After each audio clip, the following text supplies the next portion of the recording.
করে নিচ্ছি। আসেন আজকের আলোচনা একটু ভিন্নতাই পর্ব নিবে, কারণ যখনই যে কোনো সময় নাস্তিক হোক, আস্তিক হোক, মুসলমান নামদারি হোক, অমুসলিম হোক, যখনই কেউ আমার দয়াল নবীর শানে বেয়াদবি গুস্তাখি করেছে, সর্বপ্রথম আহলে সুন্নাত ওয়াল জামাতের হক্কানি উলামায়ে কেরাম তার প্রতিবাদ করেছে। আজকের জুমার তাকরীর প্রতিবাদমূলক হবে। কেন? কারণ রসুল পাকের শানে বেয়াদবি করলে যেখানে আমার আল্লাহ সইতে পারে না, সেখানে আমরা উম্মত হয়ে সইব কেমনে? সেই কারণে কিছুদিন আগে একজন মুসলিম নামদারি ব্যক্তি সহ তার সাথে তার সঙ্গী রাসহ মিলে বলেছেন রসুল করিম সাল্লাল্লাহু আলাইহি ওয়াসাল্লাম নিরক্ষর ছিলেন, অক্ষর জ্ঞান ছিল না। উনি আলিফ বা তা জিম হা কুতো কাগজে লেখা থাকলে উনি চিনতে পারতেন না। ওয়াহেদ ইসনিন সালাসা 1 2 3 যদি কোনো কাগজে লেখা হয় উনি চিনতেন না। উনি রহস্য হয়ে যেত, অ্যামাজিং হয়ে যাইত, আশ্চর্যজনক হয়ে যাইতেন। তাহলে তিনি বোঝাতে চেয়েছেন রসুল পাকের অক্ষর জ্ঞান ছিল না, কিন্তু আবার পরে বলছে রসুল পাক জ্ঞানী ছিলেন। তো অক্ষর জ্ঞান নাই আবার জ্ঞানী ছিলেন, মূর্খের মতো যেরকম কথা বলে, এটা হচ্ছে একটা পয়েন্ট দিয়েছে। কি পয়েন্ট? নাস্তিকদেরকে উৎসাহ দিয়েছে। কীরকম উৎসাহ? জ্ঞানী ছিলেন কিন্তু অক্ষর জ্ঞান ছিল না, নিরক্ষর ছিল। তার মানে রসুল পাকের কোরআন এটা রসুল পাকের অন্তরে ছিল, লিখিত কোরআন রসুল পড়তে পারতেন না, কারণ রসুল নিরক্ষর ছিল। সে যে কথাটা বলছে এটার মাধ্যমে সে আল কোরআনের উপর সন্দেহ ঢুকিয়ে দিয়েছে। কীরকম সন্দেহ? কোরআন নাজিল হয়েছে আমার রসুলের উপর, তো রসুলের যদি অক্ষর জ্ঞান না থাকে, সাহাবায়ে কেরাম যে কোরআন লিখেছেন কোরআন সঠিক কি সঠিক না এটা জাস্টিফাই করতে পারবে একমাত্র আমার রসুল মুহাম্মদুর রসুল্লাহ। উনির যদি অক্ষর জ্ঞান না থাকে, সাহাবায়ে কেরাম সঠিক লিখেছেন নাকি ভুল লিখেছেন এটা বলার কে আছে?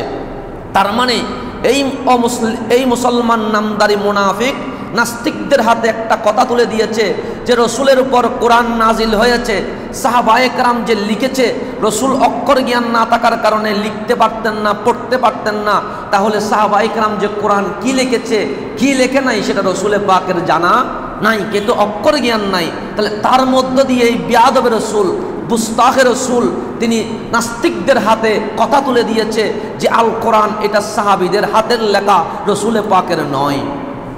এই আস্তিক নামদারি, দাড়ি টুপি দিয়ে, আজহারের নাম দিয়ে যারা এই রসুলে পাকের শানে নিরক্ষর শব্দ ব্যবহার করে, এটাকে বলছে এটা নাকি মুজিজা ছিল। নিরক্ষর হওয়া, অক্ষর জ্ঞান না থাকা এটা অপরাধ, দোষ, এটা কোনো গুণ নয়। দোষ কখনো মুজিজা হইতে পারে না। মেরাজ করেছেন এটা অসম্ভব, এটা সম্ভব নয়। যত অসম্ভব জিনিস আছে এইগুলো, যেগুলো আমাদের পক্ষে অসম্ভব সেগুলো আমার দয়াল নবীর পক্ষে সম্ভব, ওইটাকে বলা হয় মুজিজা। মেরাজে গিয়েছেন আমাদের পক্ষে সম্ভব নয়। আল কোরআন নাজিল হয়েছে আমাদের পক্ষে নাজিল হওয়া সম্ভব নয়। আমার নবী হাত দিয়ে ইশারা দিয়েছে, চাঁদ দুটুকরো হয়ে গেছে, আমাদের পক্ষে সম্ভব নয়। আমার নবী হাত দিয়ে ইশারা দিয়েছেন সূর্য উঠে গেছে, আমাদের পক্ষে সম্ভব নয়। আমার নবীকে পাথর দেখা মাত্র কালিমা পড়েছে, আমাদের পক্ষে সম্ভব নয়। আমার নবীর সামনে যতগুলো পশু প্রাণী সামনের দিকে গিয়েছে, সিজদা করে ঝুঁকে গিয়ে কালিমা পড়েছে, আমাদের সামনে করবে না। সুতরাং আমাদের জন্য যাই অসম্ভব আমার মুস্তাফার জন্য তাই সম্ভব, আর ওই সম্ভবটাকেই মুজিজা বলা হয়। তারা বলছে নিরক্ষরতা এটা নাকি মুজিজা। আমাদের শিশু সন্তানদের অক্ষর জ্ঞান আছে, আর যাকে আমার আল্লাহ মুআল্লিম করে বইস্তু মুআল্লিমান, শিক্ষক বানিয়ে পাঠালেন, তার নাকি অক্ষর জ্ঞান নাই। সৈয়দনা আমির মুআবিয়া রাদিয়াল্লাহু তাআলা আনহু বলছে আমার রাসূল আমাদেরকে কিভাবে লিখতে হয় শিখিয়েছেন। হযরত ইবনে আব্বাস রাদিয়াল্লাহু তাআলা আনহু বলেন, আমাদেরকে বিসমিল্লাহির রহমানির রহিম শিখিয়েছেন। বুখারীর হাদিস বলছে 2699 পৃষ্ঠায় রাসূল পাক হাতে লিখে দিয়েছেন মুহাম্মদ ইবনে আব্দুল্লাহ সাল্লাল্লাহু আলাইহি ওয়াসাল্লাম। রাসূল কারীমের ইতিহাস যদি দেখা হয়, রাসূল পাক বাদশাদের কাছে বিভিন্ন সময়ে বিভিন্ন জায়গায় শব্দগুলো ঠিক করে অক্ষর জ্ঞান আছে বিদায় লিখে দিয়েছেন। আর যদি অক্ষর জ্ঞান না থাকতো তাহলে বুখারী মিথ্যা বলেছে, অক্ষর জ্ঞান না থাকলে তাহলে শিফা শরীফের মধ্যে মিথ্যা বলেছে, যদি অক্ষর জ্ঞান না থাকে তাহলে মুসলিম শরীফের হাদিস মিথ্যা হয়ে যাবে। তো উম্মি শব্দের অর্থ কি? উম্মি শব্দের অর্থ হচ্ছে একটাই, যিনি পৃথিবীর কারো কাছ থেকে শিক্ষা গ্রহণ করেন নাই, অক্ষর জ্ঞানও শিখেন নাই, কোনো বইয়ের পৃষ্ঠাও আমার নবী কারো থেকে শিখেন নাই। এই উম্মিয়ত হচ্ছে আমার নবীর মুআজিজা। কিরকম মুআজিজা? বলছে এই মুআজিজা সর্বশ্রেষ্ঠ মুআজিজা। উম্মি মানে নিরক্ষর নয়, উম্মি মানে পৃথিবীতে কেউ আমার নবীর শিক্ষক নয়। এমনকি জিবরিল আমিনও আমার নবীর শিক্ষক নয়।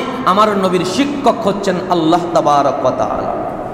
সেই কারণে কোরআনের মধ্যে আল্লাহ বলেন, আল্লামাকা মা লাম তাকুন তা'লাম। মুস্তাফারে আমি আপনাকে এমনভাবে শিক্ষা দিয়েছি, এমনভাবে পড়িয়েছি, আপনি যাই জানতেন না সবগুলোই আমি জানিয়ে দিয়েছি। তা আল্লাহ বলছে আমি জানিয়ে দিলাম, আর মূর্খ বলছে রসুল জানেন না, রসুলের অক্ষরে জ্ঞান নাই। তা আল্লাহর সাথে আল্লাহর উপর সরদারি করেছে কি করে নাই? আল্লাহর উপর গাদ্দারি করেছে কি করে নাই?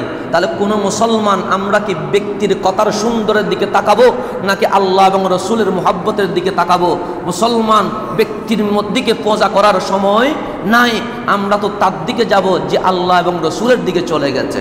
তা আজকে কিছু কিছু ওর আবাল বক্তরা বলে রসুল পাক পড়তে জানেন না। দলিল কি? বলছে জিবরিল আমিন যখন বলছে ইকরা আপনি পড়ুন, তখন আমার নবী বলেন মা আনা বিকারিন, আমি পাঠক নয়। এখানে কারি শব্দটা ইসমে ফাইল, এখানে বলে নাই আমি পড়তে জানি না, এটা না, আমি পড়বো না, তোমার হুকুমে আমি পড়বো না। একবার বললেন ইকরা, আমার নবী বলেন না আমি পড়বো না। দুইবার বললেন ইকরা, আমি তোমার হুকুমে পড়বো না। যখনই বলেছে ইকরা বিইসমি রব্বিকাল্লাযী খালাক, পড়ুন সেই প্রতিপালকের নামে যিনি আপনাকে সৃষ্টি করেছেন, তখন আমার নবী অটোমেটিক পড়া শুরু করে দিয়েছে। তাহলে আমার নবী জিবরিলকে বলছে ইকরা, যখন হুকুম করেছে জিবরিল, আমার নবী বলেন তোমার হুকুম আমি মানতে বাধ্য নয়। আনা মা বিকারিন, কারি শব্দ আছে এখানে, এখানে নাই যে আমি পড়তে পারি না এরকম শব্দ নাই। তখন বলতো লা আকরা, আমি পড়তেছি না বা আমি পড়বো না, এরকম কথা আসবে। কারি ইসমে ফাইল, অর্থাৎ পাঠক, আমি তোমার কথায় পাঠক নয়। যখনই বলেছে ইকরা বিইসমি রব্বিকাল্লাযী খালাক, তখন আমার নবী পড়া শুরু করে দিয়েছে। কেন? বলছে আমার শিক্ষক আল্লাহ, যদি আল্লাহর অর্ডার আসে আমি অবশ্যই পড়তে বাধ্য। সেই কারণে এই মুস্তাক রসুল বিয়াদবরা এখনো পর্যন্ত পাঠক কাকে বলে, পড়বো না কাকে বলে, পড়তে জানি না এটা আরবিতে কি হবে এটা পর্যন্ত জ্ঞান নাই। আবার বড় বড় কথা বলে যে রসুল পাঠক, পড়তে জানে না। এখন আমরা আসেন সেই সূরা আরাফের 157 নম্বর আয়াতে উম্মি শব্দটা আছে। এই উম্মি শব্দটার এই আয়াতটা যদি আমরা পুরোটাই পাঠ করি তাহলে দেখতে পাবো আমার রসুল কত বড় জ্ঞানী, কত বড় মহাজ্ঞানী, কত বড় মহাবিজ্ঞানী ছিলেন। আল্লাহ সূরা আরাফের 157 নম্বর আয়াত, যেটা থেকে তারা উম্মি বলে নিরক্ষর বলছে, আল্লাহ সেই আয়াতটাকে আমার রসুলের জন্য আওসাফে কামালিয়ত, পরিপূর্ণ গুণ হিসেবেই বর্ণনা করেছেন। কিন্তু বিয়াদবে রসুলরা দেখতে পায় না, সত্যিকার মুসলমানরা দেখতে পায়। আসেন আমরা সেই দলিল, সেই আয়াত থেকে প্রমাণ করব আমার রসুল ছিলেন মহাজ্ঞানী। আসেন সূরা আরাফের 157 নম্বর আয়াত, আল্লাযীনা ইয়াত্তাবিউনা, আল্লাযীনা যারা, ইয়াত্তাবিউনা অনুসরণ করে, কার অনুসরণ করে? বলছে আর রসুলা, এমন রসুলের, আন্নবিয়া তিনি শুধু রসুল নয় তিনি নবীও, আল উম্মিয়া শুধু রসুল আর নবী নয় তিনি উম্মিও। তিনটা সিফত একসাথে বর্ণনা করেছে। 1 নাম্বার রসুল, 2 নাম্বার নবী, 3 নাম্বার উম্মি।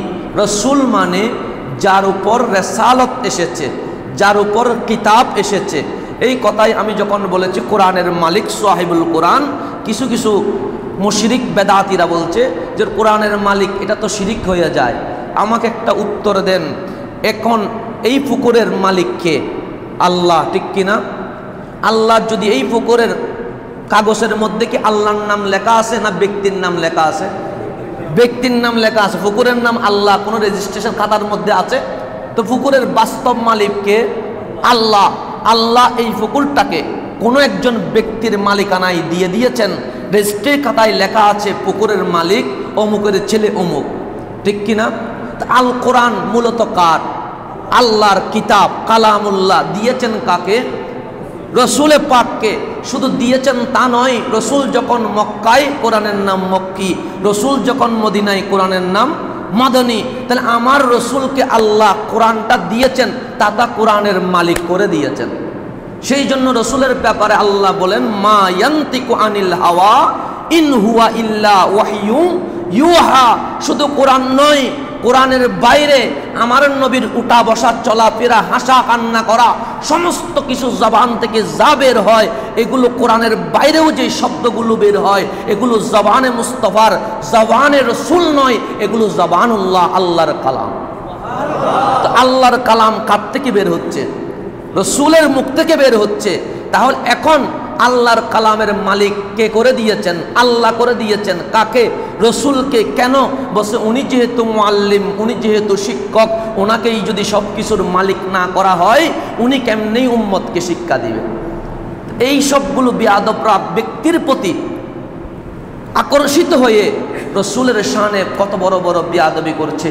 আরেকজন বলছে, আমার ছোট্ট ছেলে আমার মুখে মুখে সূরা ফাতিহা, সূরা ইখলাস শিখে ফেলেছে, শব্দ জ্ঞান নাই। এটার উত্তর দেন, তোর ছোট ছেলে আর রসুল কি এক সমান? কত বড় বেয়াদব এগুলো, একবার খেয়াল করে দেখেন। আসেন, সেই জন্য আমি যেই চ্যালেঞ্জ দিয়েছি, 1 কোটির উপরে মানুষ দেখেছে, তার কাছেও পাঠানো হয়েছে, এখনো পর্যন্ত উত্তর দিতে পারে নাই। কিয়ামত চলে আসলে উত্তর দিতে পারবে না। সেটা দেখবেন ইউটিউবের মধ্যে আছে যে উম্মি নবীর ব্যাখ্যা, নবী রাসূল নবী করিম সাল্লাল্লাহু আলাইহি ওয়াসাল্লাম কি নিরক্ষর ছিলেন, এরকম উত্তর দিয়েছি। প্রায় 1 কোটির উপরে মানুষের ভিউয়ার্স, 1 কোটির উপর মানুষ দেখে ফেলেছে, তাকেও মেসেজ করে দেওয়া হয়েছে, এখনও পর্যন্ত উত্তর দিতে পারে নাই। এবং কিয়ামত চলে আসবে, উত্তর দিতে পারবে না। কেন? এই মুনাফিকরা কোনো যুক্তি ছাড়া, কোনো কালামুল্লাহর দলিল ছাড়া, হাদিস ছাড়া এমনিতেই বানোয়াট সুন্দর সুন্দর কথা বলে তারপর আস্তে করে রসুলে পাকের বিরোধিতায় এমন এমন শব্দ ব্যবহার করবে যেটা নাস্তিকরা পর্যন্ত ব্যবহার করে নাই। এই নিরক্ষর শব্দ দিয়ে আল কোরআনের মধ্যে সন্দেহ ঢুকিয়ে দিয়েছে, কিন্তু মুসলমান খেয়াল করতে পারে নাই। তার কথাটা সুন্দরের দিকে তাকিয়ে বলছে, তা সে তো মিথ্যা বলতে পারে না। এখন আসেন, তাহলে আমার রসুল রেসালতের মালিক হয়েছেন, আল কোরআন আমার রসুল পেয়েছেন। আন-নবিয়া, শুধু কোরআন পেয়েছেন তা নয়, আন-নবী ডিকশনারি উল্টান, অভিধান উল্টান। আন-নবী অর্থ যিনি অদৃশ্যের জ্ঞান রাখেন। তাহলে আমার রসুলের সিফত আল্লাহ 2টা বলেছেন। একটা আর রসুল, যিনি রেসালতের মালিক হয়েছেন, তথা কিতাবুল্লাহ যার উপরে এসেছে। দ্বিতীয়ত শুধু কিতাবুল্লাহ এসেছে তা নয়, শুধু আল কোরআনের জ্ঞান বিজ্ঞান ওনার কাছে এসেছে তা নয়, আন-নবিয়া অতীতের অদৃশ্য, বর্তমানের অদৃশ্য, কিয়ামত দিবসের অদৃশ্যের যত জ্ঞান আছে সবগুলোই আমার রসুলকে দেওয়া হয়েছে। সেই জন্য বুখারী মুসলিম যদি উল্টান, সেখানে দেখবেন কিয়ামতের বড় বড় আলামতগুলো আমার রসুল বলে দিয়েছেন। কাল কিয়ামতের মধ্যে আমাদের কি অবস্থা হবে সেটা রসুলে পাক বলে দিয়েছেন। সূর্যের তাপ আমাদেরকে কীরকম করে আমাদের মগজগুলোকে সিদ্ধ করবে সেটা আমার রসুল বলে দিয়েছেন। আমরা সবাই নবীদের দুয়ারে দুয়ারে দৌড়ব, আমার রসুল বলে দিয়েছেন। সর্বশেষ ওসিলা আমরা এসে মুস্তফার কদমে এসে পৌঁছবো, সেটাও আমার রসুল বলে দিয়েছেন। রসুলের দরবারে আসার পর রসুলে পাক আল্লাহর দরবারে নিয়ে যাবে। আল্লাহর দরবারে যাওয়ার পর রসুলে পাকের সুখের পানির সৎকায় আমাদের নাজাত মিলবে, সেটাও আমার রসুল বলে দিয়েছেন। এগুলো হচ্ছে অদৃশ্যের জ্ঞান, এগুলাকে আমরা দেখছি না, এগুলো কখন ঘটবে জিনিস আমার রসুল বলে দিয়েছেন। সেই জন্য বলা হয় আন-নবিয়া। তো এখন 2টা মহাজ্ঞান, একটা রেসালতের মহাজ্ঞান, একটা নবুয়তের মহাজ্ঞান।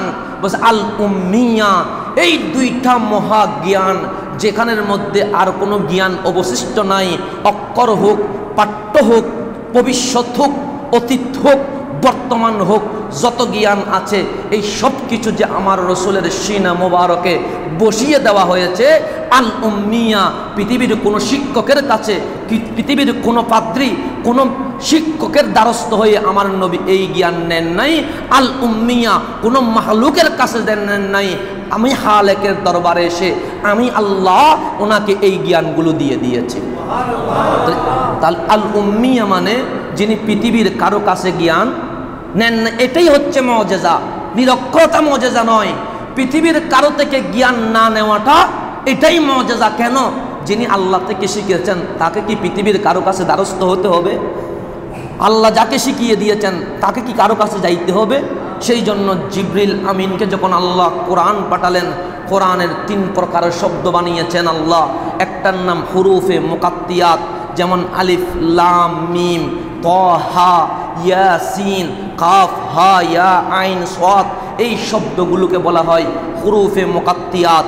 আর কিছুর নাম আয়াতে মুতাশাবিহাত, যেগুলোর মধ্যে সন্দেহযুক্ত, যেমন আর রহমান আলাল আরশিস তাওয়া, ইয়াদুল্লাহি ফাওকা আইদিহিম, এগুলো হচ্ছে আয়াতে মুতাশাবিহাত। কেন? বসে এইখানে যেই অর্থটা প্রকাশ পায় সেটা আল্লাহর উদ্দেশ্য নয়। আল্লাহর উদ্দেশ্য যেটা সেটা এই অর্থের মধ্যে পাওয়া যায় না। তাহলে ঈমান কীরকম আনতে হবে? 2 দল। এক দল বলছে যে যেরকম আছে ওই রকম শুধু তেলাওয়াত করব, কোনো প্রকার অর্থ করতে যাব না। কেন? অর্থ করতে গেলেই ঈমান যাওয়ার সম্ভাবনা আছে। আরেক দল বলছে যে না, আমরা ডাইরেক্ট অর্থ নিব না, আমরা এটাকে তাবিল করব, একটু ঘুরিয়ে বলবো, যাতে করে এই অর্থ যেটা বোঝাচ্ছে এটা প্রকাশ না পেয়ে আল্লাহর অর্থটা প্রকাশ পায়। এটা হচ্ছে আয়াতে মুতাশাবিহাত। আরেকটা হচ্ছে আয়াতে মুহকামাত।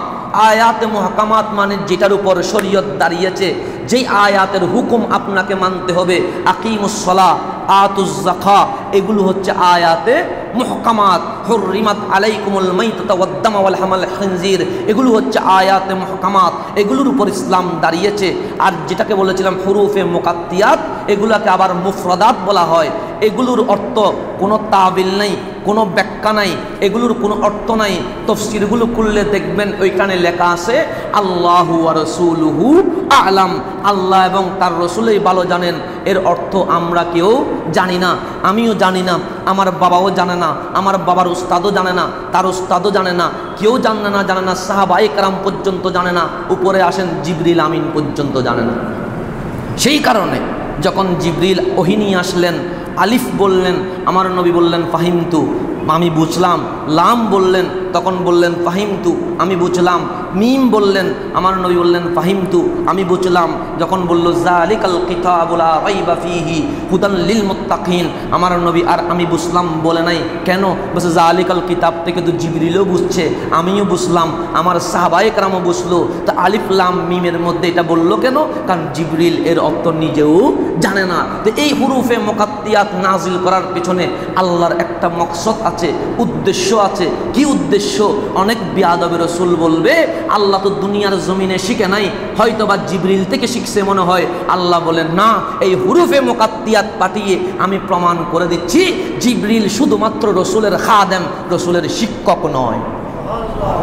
তার আল উম্মিয়া এটা রসুলে পাকের মুআজিজা। কি মুআজিজা? বলছে পৃথিবীর জমিনে ফেরেশতা হোক, মানুষ হোক, কেউ আমার নবীর শিক্ষক নয়। আমার নবীর শিক্ষক কে? আল্লাহ।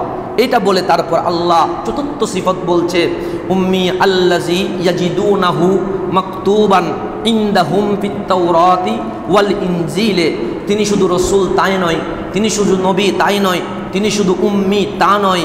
আল্লাযী ইয়াজিদুনাহু মাকতুবান ইনদাহুম ফিত তাওরাতি ওয়াল ইনজিলে, তার ব্যাপারে তার জীবনী গ্রন্থ আমি লিখে দিয়েছি। কোথায়? তৌরাত এবং ইনজিলে তার সম্পর্কে আমি পাঠ পাঠ লিখে দিয়েছি।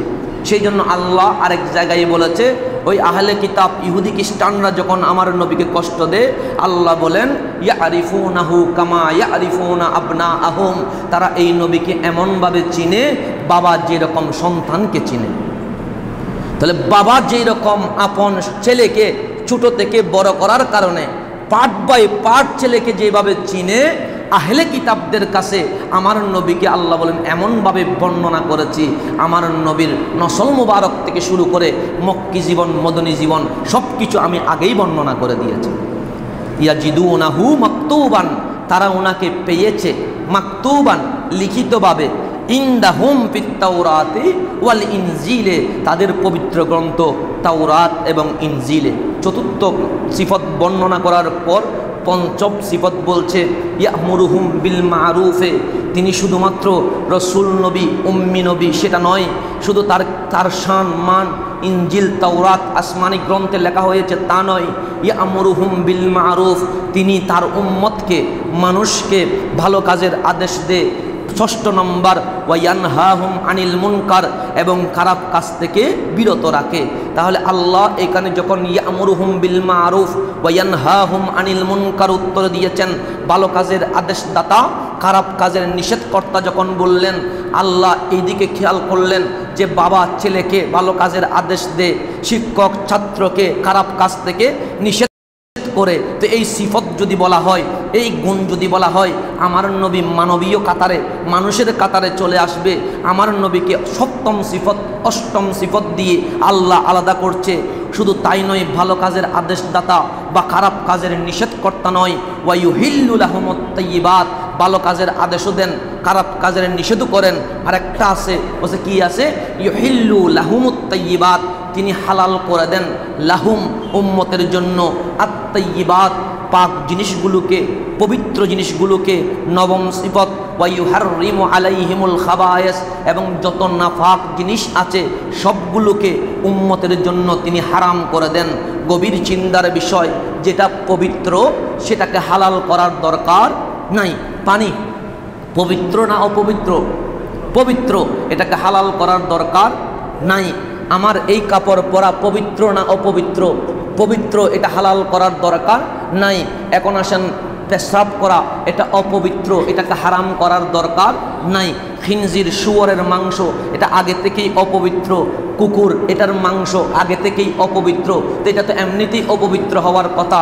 আমার আল্লাহ বলেন না না, ইউহাররিমু আলাইহিমুল খাবায়েস, শুনে রেখো আমি সিফতে মুস্তাফার মধ্যে বর্ণনা করেছি ইউহিল্লু লাহুমুত তাইয়্যিবাত ওয়া ইউহাররিমু আলাইহিমুল খাবায়েস।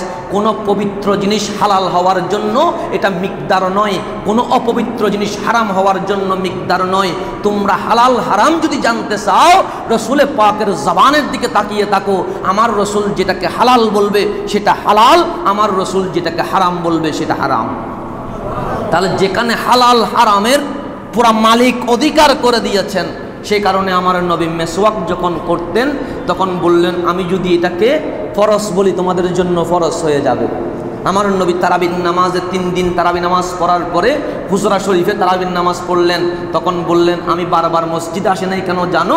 কারণ আমি যদি জামাত কায়েম করে দিই আল্লাহর ভালো লাগবে, ফরজ হয়ে যাবে। তাহলে মুস্তাফা যাই করে, যদি মুখ থেকে জবানে মুস্তাফা থেকে যদি বের হয় ফরজ, ওইটা ফরজ, আর যদি সেটা কি হয়ে যায় হারাম বলে, সেটা হারাম হয়ে যাবে। সেই জন্য হজ্জের ব্যাপারে একজন সাহাবী যখন জিজ্ঞেস করলেন, ইয়া রাসূলুল্লাহ, যদি শরীর এবং সম্পদে কোলায় তাহলে হজ ফরজ কয়বার? বলছে একবার। যদি তার সম্পদ তার পরের বছরও তাকে, শরীর যদি কোলায় 2 বার হবে। তো আমার নবী চুপ রইলেন, আবার জিজ্ঞেস করলেন, 3য়বার কি হবে? আমার রসুল বলেন, বারবার প্রশ্ন করিও না, আমি যদি হ্যাঁ বলে দিই তোমার উপর জীবনে বারবার ফরজ হয়ে যাবে। তো দেখেন, জবানে মুস্তাফা এটা এমন একটা জবান, যিনি ফরজ বললে ফরজ হয়, যিনি হারাম বললে হারাম হয়। তারপরও কত বিয়াদব যে রসুলের নাকি অক্ষর জ্ঞান ছিল না। তারপর বলছে, দশমের সিফতের পর বলছে, ওয়াইয়াদাউ আনহুম ইসরাহুম ওয়াল আগলালা আল্লাতি কানাত আলাইহিম। আমার আল্লাহ শুধু আমার নবীর সিফত, একটা হচ্ছে রসুল, 2 নম্বর নবী, 3 নম্বর উম্মি তথা শুধুমাত্র আল্লাহ ওনার শিক্ষক, 4 নম্বর তাওরাত ইনজিল সহ আসমানি গ্রন্থে ওনার জীবনী পাঠ পাঠভাবে লেখা হয়েছে।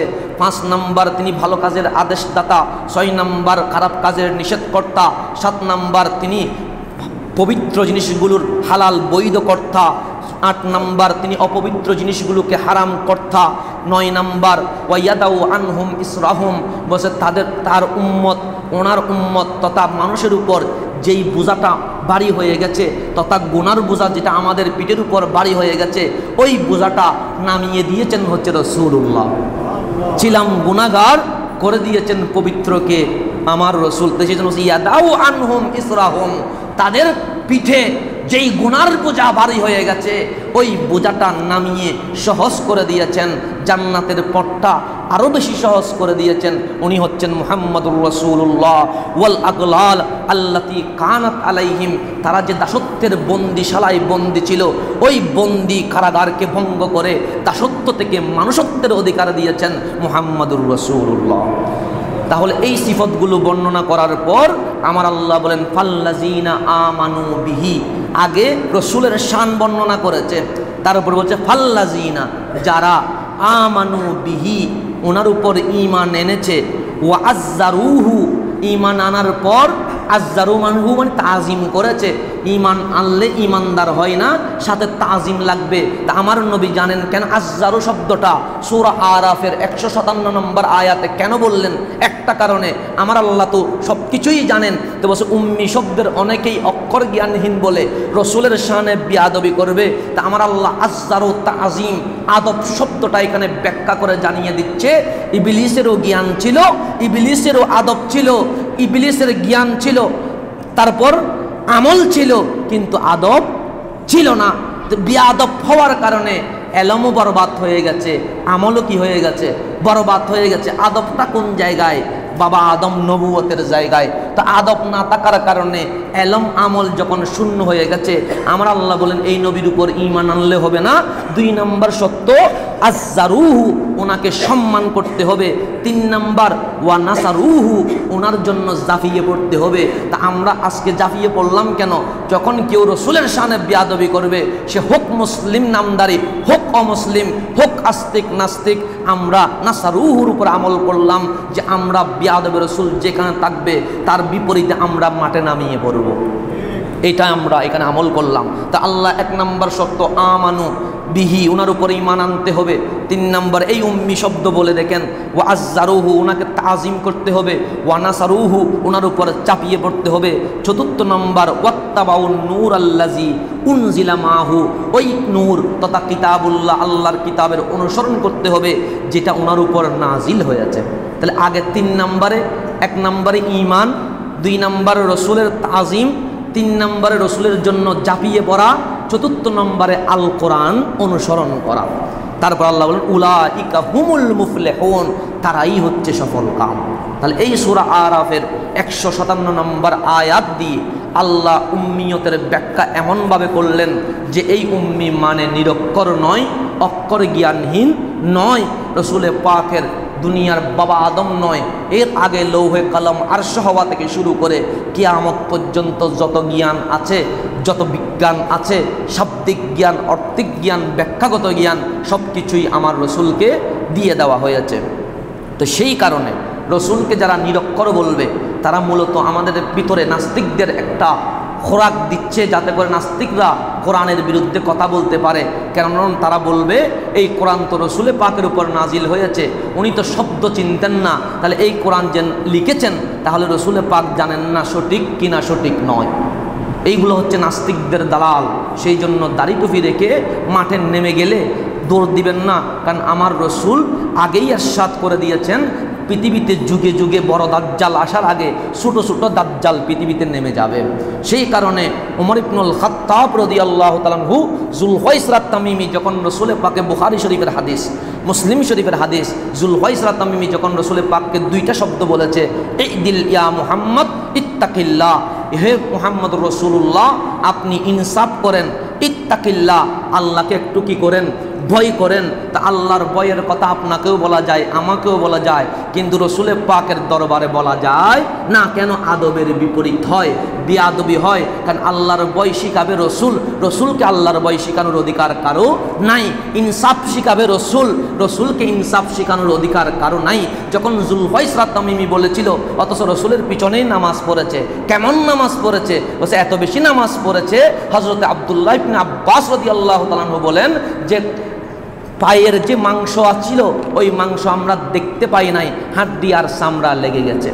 তাহলে ওই এত বড় ইবাদতদারী মানুষকে সৈয়দনা উমর ইবনুল খাত্তাব তরবারি বের করে বলেছে, ইজানলি আদরিব উনুকাহু, মাহবুব নবী আমাকে একটু অনুমতি দেন, এই বিয়াদবের রাসূলের গর্দান আমি 2 ভাগ করে ফেলব। তাহলে যেখানে উমর ইবনুল খাত্তাব 2টা শব্দের বিয়াদবি সইতে পারা নাই, সেখানে কত বড় বিয়াদবি করেছে। আলিব্বা তাসা নাকি লিখলে রসুল চিনতেন না, আলিফ ওয়াহেদ ইসনিন সালাসা লিখলে নাকি চিনতেন না।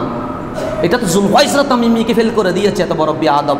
যারা তার পিছনে ঘুরছে তাদেরকে আহ্বান করব, রসুল বেশি না মুনাফিক বেশি, কাকে অগ্রাধিকার দিতে হবে? তো এই উমর ইবনুল খাত্তাব আমাদেরকে জানিয়ে দিচ্ছে যে তোমরা মুস্তাহ রসুল, বিয়াদবের রসুলকে কোনো সার দিও না। সেই জন্যই তো আলা হযরত বলেছেন সিদ্ধতে রসুল্লাহ কিজিয়ে, বিয়াদবের রসুল যখন থাকবে সেখানে রসুলে পাকের ব্যাপারে কঠোরতা অবলম্বন করো। এখন আসেন, এটাও হাদিস, এই হাদিসটা নেন। এইদিকে তো মুনাফিকের কথা বললাম যে উমর ইবনুল খাত্তাব তরবারি দিয়ে 2 ভাগ করে দিতে চাইছে, 2টা শব্দের বিয়াদবি, যেগুলাকে আপনি স্বাভাবিকভাবে দেখলে বিয়াদবি মনে হয় না। এই দিল ইনসাফ করেন, ইত্তাকিল্লাহ, আল্লাহকে ভয় করেন, এগুলোকে আপনার বিবেক কখনো বলবে না বিয়াদবি, কিন্তু ঈমানের বিবেক থাকলে বলবে এটা বিয়াদবি। আজকে আমাদের ঈমান হেরে গেছে। এখন আসেন, আমরা কি রসুলে পাককে প্রাধান্য দিব না কোনো ব্যক্তিকে প্রাধান্য দিব? সেই ক্ষেত্রে বুখারী শরীফের হাদিস নেন। আন আনাসিন রাদিয়াল্লাহু তাআলা আনহু, হযরতে আনাস ইবনে মালিক রাদিয়াল্লাহু তাআলা আনহু বলেন, আন্না রাজুলান সাআলান নবিয়্য সাল্লাল্লাহু আলাইহি ওয়াসাল্লাম আনিস সাআতি। হযরতে আনাস বিন মালিক বলেন, একদা এক ব্যক্তি এসে রসুলে পাকের নিকট প্রশ্ন করে বসলেন, ইয়া রাসূলুল্লাহ, কিয়ামত কবে হবে? ফাকালা মাতাস সাআ, সেই ব্যক্তি বলল, কিয়ামত কখন ইয়া রাসূলুল্লাহ? ক্বালা, আমার নবী ইরশাদ করলেন, ওয়া মাযা আদাত্তা লাহা, ও আমার সাহাবী, তুমি যে কিয়ামত সম্পর্কে জিজ্ঞেস করছো, কিয়ামতের জন্য কি প্রস্তুতি নিয়েছো? ক্বালা লা শাইয়া ইয়া রাসূলুল্লাহ, আমার তো এমন কোনো আমল নাই যেটা আমি আল্লাহর দরবারে দেখাতে পারবো, কোনো কিছুই আমার কাছে নাই। আমার এত নামাজও নাই, এত রোজাও নাই, হজ যাকাতের এত বেশি লিস্ট নাই যেটা আমি উপস্থাপন করব। ইল্লা, তবে হ্যাঁ, আল্লাহর দরবারে দেওয়ার মতো একটা আছে। কি? বস আন্নী উহিব্বুল্লাহ ওয়া রাসূলাহু, শুনে রাখেন, আমি আল্লাহ এবং আপনি মুস্তাফাকে সবচেয়ে বেশি ভালোবাসি। একটা খোরাক আছে, একটা জিনিস গর্ব নিয়ে বলতে পারি, আমি আল্লাহ এবং রসুলকে বেশি ভালোবাসি।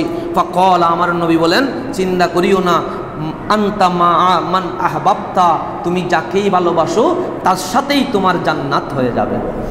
এটা বলার পর ক্বালা আনাসুন, সাইয়েদনা আনাস ইবনে মালিক বলেন, ফামা ফারিহনা বিশাইয়িন ফারাহনা বিকাউলিন নবী সাল্লাল্লাহু আলাইহি ওয়াসাল্লাম আনতা মা মান আহবাবতা।